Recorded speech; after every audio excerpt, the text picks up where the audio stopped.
예, 2024년 8월 19일, 음력으로 7월 16일이 되겠습니다. 오후 한 2시가 되었는데요.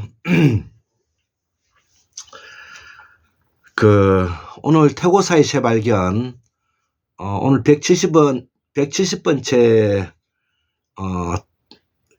세 번째 강의를 한번 해보도록 하겠습니다. 우리가 잘 모르고 있는 부분이 어떤 거냐 하면, 우리가 고대 국가를 설명을 하면서, 우리가 고구려, 백제, 신라, 가야, 이렇게 중국, 이런 식으로만, 우리가 공부를 하고 알고 있기 때문에, 그 당시에, 시대적인 문화와, 사항에 대해서는 잘 모르고 있다는 것이죠.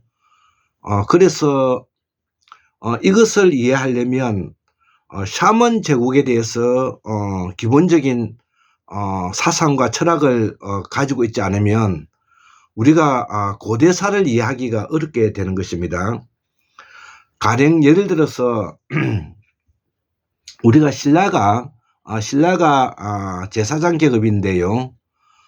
우리가 앞에서도 이야기했지만 약 한 350년경에 뇌물 마리간 시대 때 의 아버지는 갈구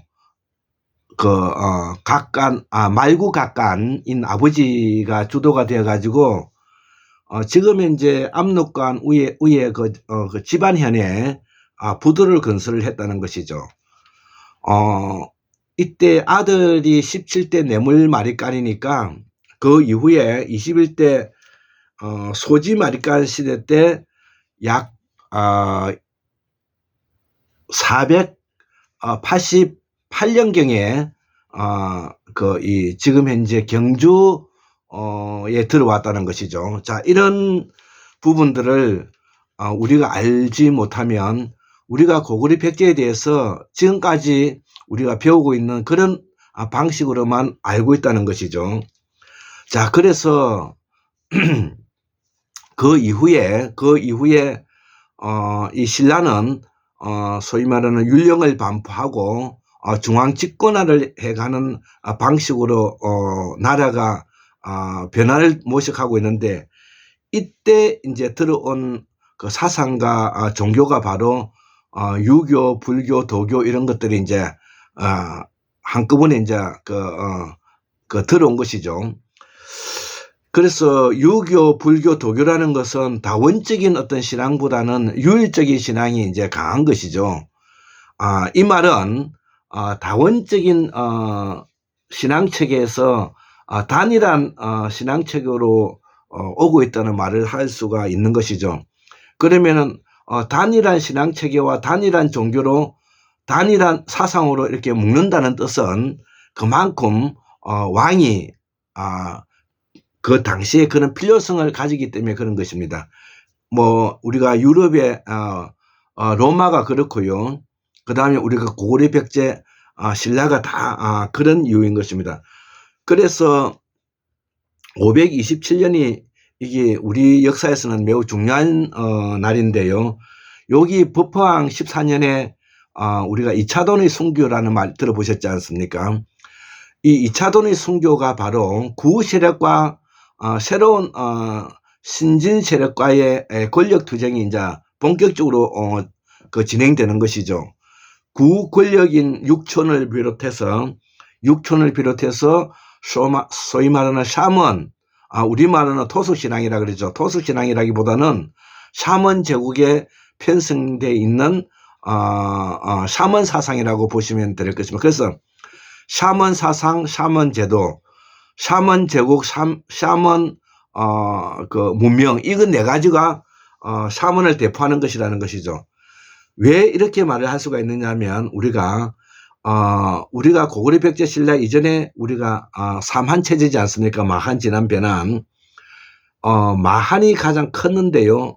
약 50여 개의 소국을 가지고 있었다는 것입니다. 진한도 한 12개의 소국을 가지고 있었고, 변한도 한 12개의 소국을 가지고 있었죠.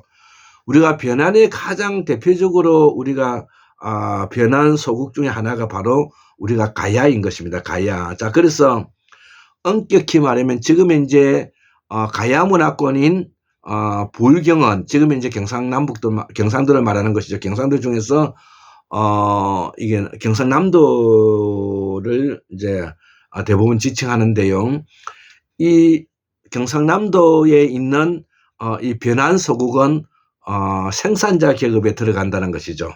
자, 이런 것들을 우리가 이해해야만이 앞으로 학문과 더불어서 역사에 더욱더 우리가 깊은 부분을 이해할 수가 있다는 것입니다. 자, 그러면 527년에 법흥왕 14년에 2차전의 순교와 더불어서 샤먼 세력이 몰락하고 소위 말하는 불교 세력이 이제 득실을 하게 되는데, 그래서 법흥왕도 이름을 불교식으로 이름을 바꿨지 않습니까? 자, 그래서 그러면 이 불교 세력의 신진 정치 세력에 졌던 구 정치 세력인 샤먼 세력들은 어디로 갔겠느냐 이거죠. 그들은 바다 건너 일본으로 가게 됐죠. 그래서 일본으로 가게 돼서 이때 일본의 천황제가 신라계 계통으로서 그 부도가 넘어가고요. 황금 지팡이가 일본으로 넘어갔다고 볼 수가 있는 것이죠. 자, 그래서 일본에 건너간 바로 이 신라계의 하타시가 도읍을 정해가지고 신라 천년이란 말이 바로 바다 건너가서 일본에 가서 도쿄 천년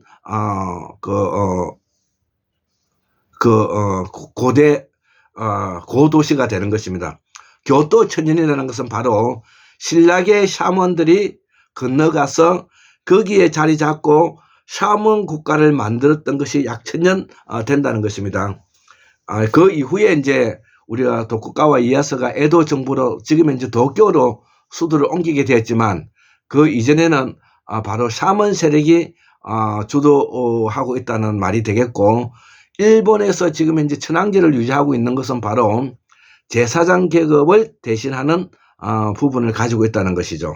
자, 그래서 이들이 바로 부도 세력이라 말할 수가 있는데, 이렇게 해서 세월이 흘러서 바로 신라가 660년도 말하고 망하고 663년도에 그 부흥 운동을 거쳐가지고 이제 백제가 완전히 망하고 난 다음에 백제 유민들이 다시 일본에 대거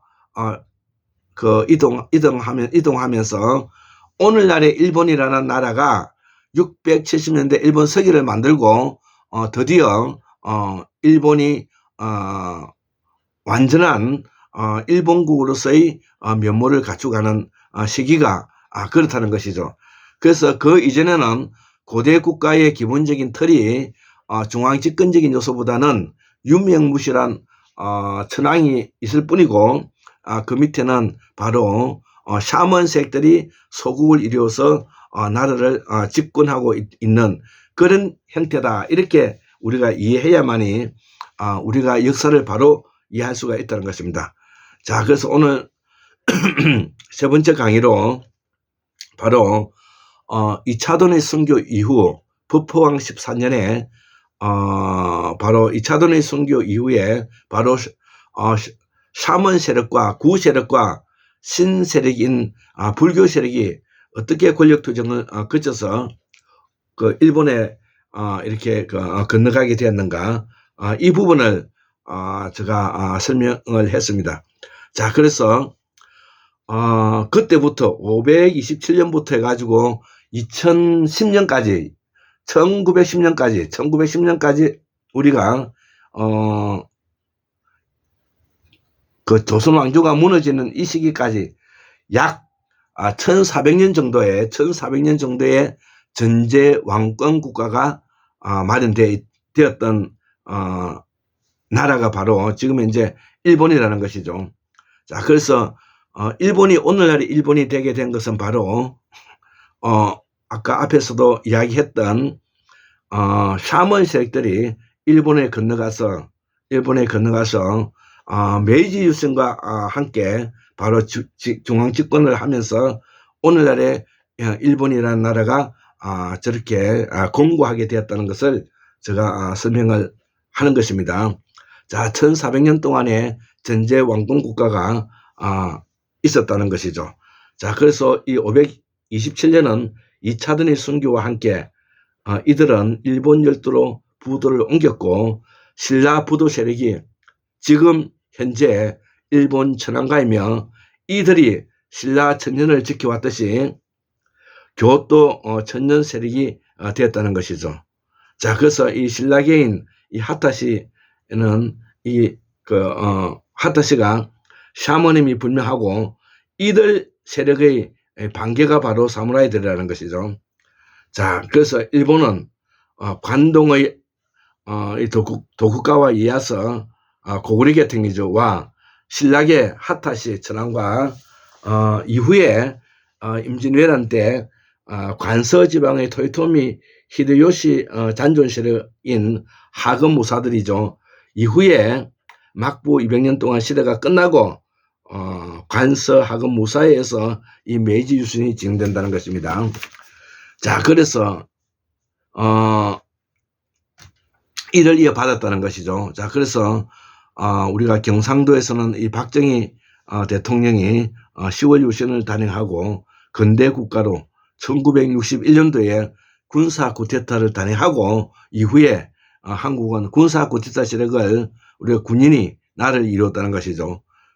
여기가 바로 한국의 민주화는 샤먼 제국의 부활이 있다. 그래서 오늘은 바로 샤먼 세력과 불교 세력이 어떻게 충돌하고 있는가를 우리가 볼 수가 있다는 것이죠. 자, 그래서 만약에 예수를 총사령관으로 하고 사도 바울을 부관으로 해서 우리를 치러 내려온다면 우리는 어떻게 할 것인가? 공자를 총사령관으로 하고 맹자를 부관으로 해서 우리의 사상에 들어온다면 우리는 어떻게 할 것인가? 자, 그것뿐만 아니라 6.25 공자도 마찬가지죠. 공자를 총사령관을 하고 맹자를 부관으로 해서 우리를 쳐들어올 경우에 우리는 어떻게 할 것인가? 자, 이런 이야기를 하면서 샤먼 제국의 잔존 세력과 새롭게 떠오르는 신진 불교 세력과 유교 세력과의 충돌이 바로 우리의 그 고대사의 한 부분이다. 이것을 오늘 설명해 드리고자 합니다. 예, 감사합니다.